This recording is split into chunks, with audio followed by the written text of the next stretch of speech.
have this lesson to teach tomorrow. Okay, so in my lesson plan, what should I include? Well, I don't think I have to do anything. I just have to pick up the lesson, and then know the topic, and then show the students what I can do. And I talk much, I think they would understand. And yeah, I think that's great. That's a good idea. Nobody, no. You don't just have to take the course book, take your topic, and begin to talk too much for the students to know what you want to teach or to understand what you're teaching. What then should I do? Yeah. There are many things you need to consider when you are preparing your lesson. I mean your lesson plan. But there are some very important ones you cannot do without. And that is what I want to draw your attention to. And that is what is going to open the minds of the students and guide them to the understanding of the lesson that you're teaching. That will take them away from cramming your lesson to the point where they could understand and explain it by themselves with their own words. Really? I think I want that. I need that. Right? Yeah, that would be great. Okay then, lesson plan. To know this information, you need to take your time to watch this video till the end. Like I told you, like, share, and subscribe. Hey, nice to see you again. You're welcome to my channel. And please, if this is the first time you are here with me, remember to leave me with a subscribe and also share the video so that a lot of people can reach it.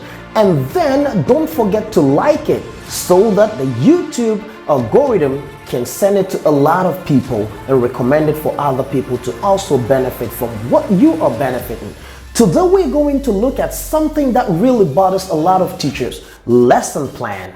Lesson plan, what is it? Lesson plan is the sequential arrangement of how you are going to deliver your lesson for the students to be able to understand and assimilate it as you deliver it to them. So that at the end of the day, they're not going to cram the lesson.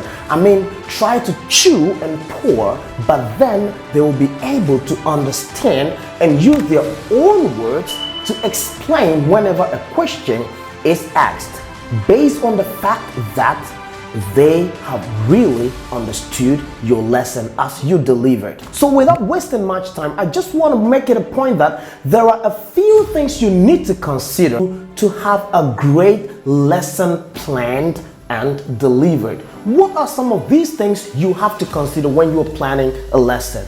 First and foremost, if you are a new teacher or you are a regular teacher of the class, there are things you need to know. If you're a regular teacher, it means you know your students already. If you're a new teacher, you need to ask the school to give you an information about the class, the number of students, the students' ability, and others. So let's look at them.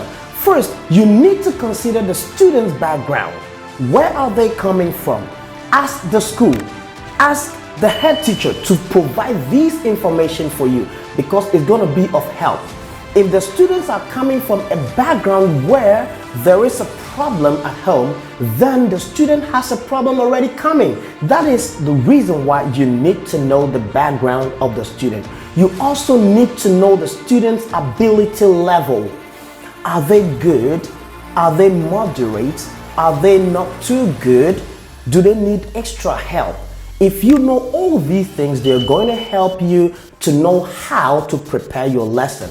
Because most of the times when you prepare your lessons, during the teaching of the lesson, you have to go round and round and round to support students as the lesson is being taught.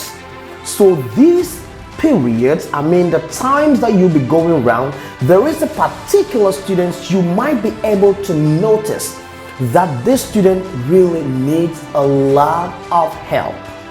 If you know the background and then the ability level of the students, is going to help you a lot.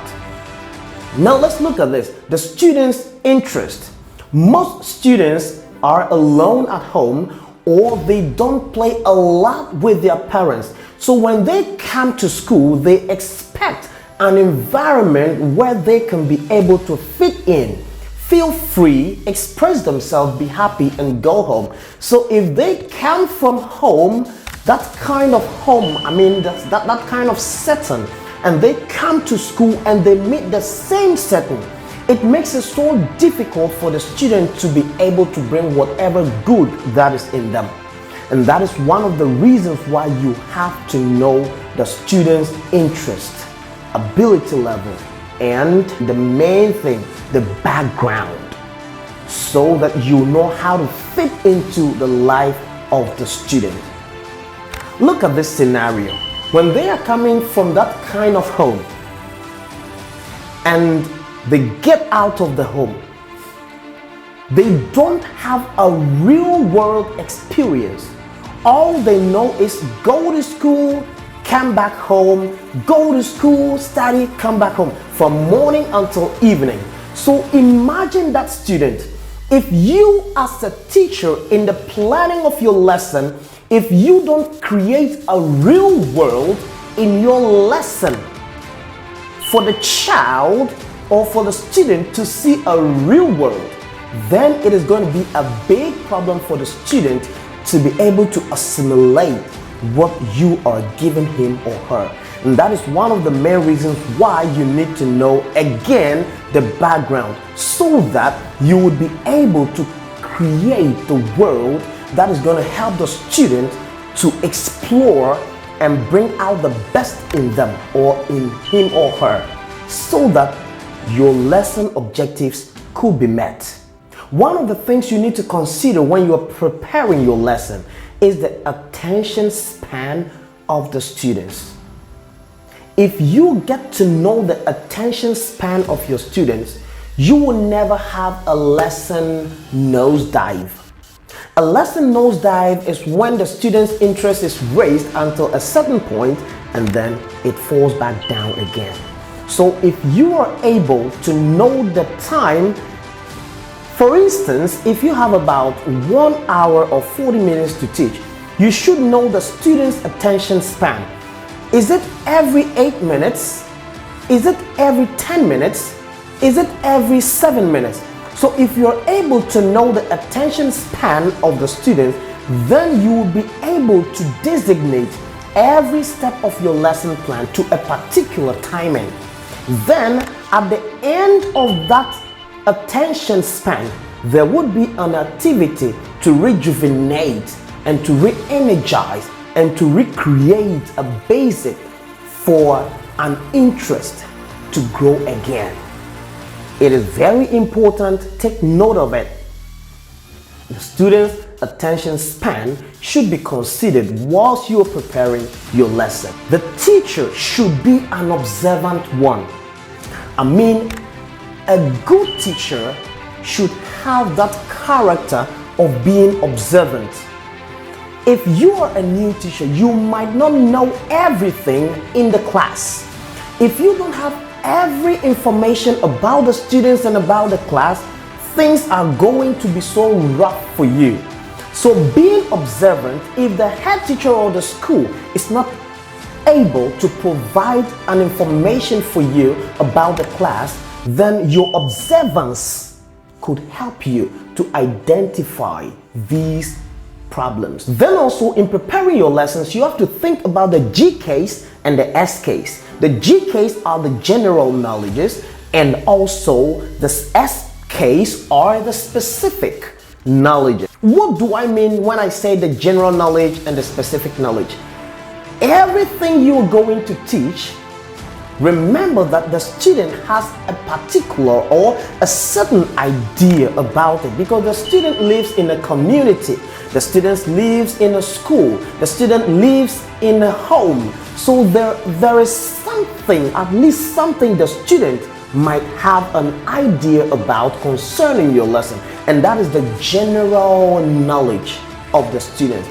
Then you build up your lesson from the general knowledge onto the specific. That is where You reveal the main ideology, the main thing in your lesson to the student. So if the student has an idea, then that general knowledge considered in your lesson plan is going to help you to give to the student what they need, and they will be able to understand because they have a foundation already.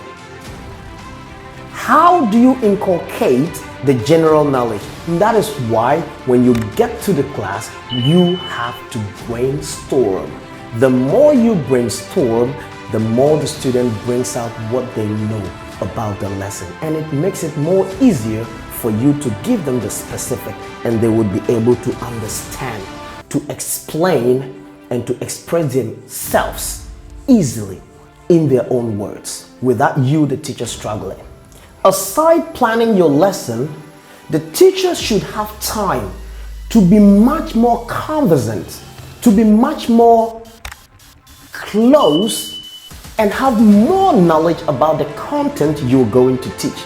And that is why you need to spend time on the lesson. Sit on the lesson, try to understand the lesson, because you cannot explain what you don't understand. And that is to say, you cannot teach what you don't know. So you need to know what you are going to teach in order to teach it well. So the teacher should know the content, complete content, totally. You should really know it so that you can deliver with the idea of getting the student to understand what you're going to teach. Before the student will be able to understand, you need to know and understand what you are going to teach. Your lesson plan should also contain or should also consider the extra materials. It's very unfortunate that most teachers prepare the lessons without considering extra materials. If I talk about extra materials, what am I trying to say? I'm trying to talk about the other materials, the worksheets, the pictures to be printed, and other things that are going to be used in activities during the lesson.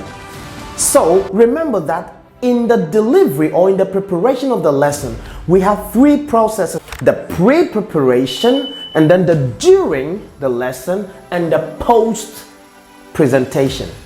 So pre, during, and post. The pre is before you teach the lesson. During is while the lesson is being taught, and then the post is after the lesson has been taught.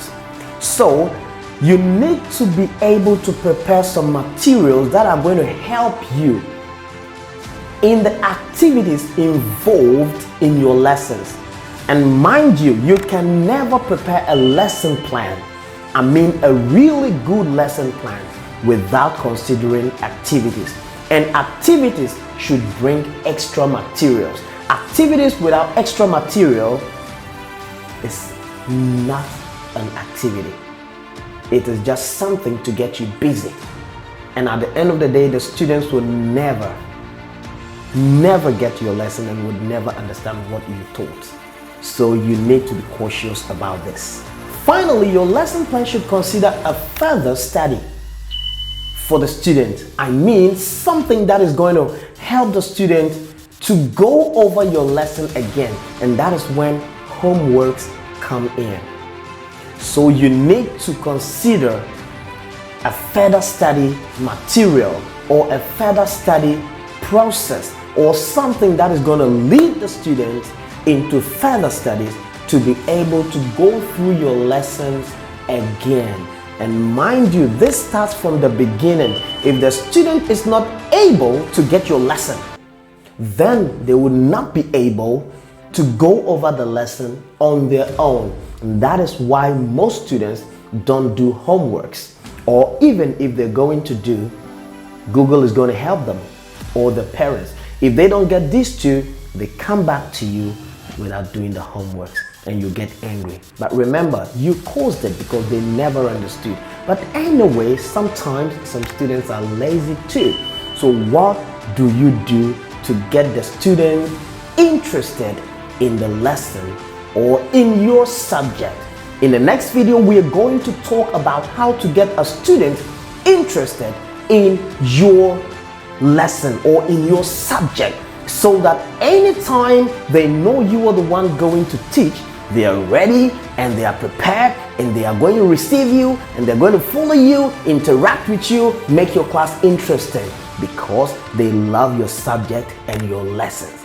Well, so please remember to leave me with a subscribe and turn on the notification button. Anytime I release a video, you'll be one of the very first people to know and enjoy the video.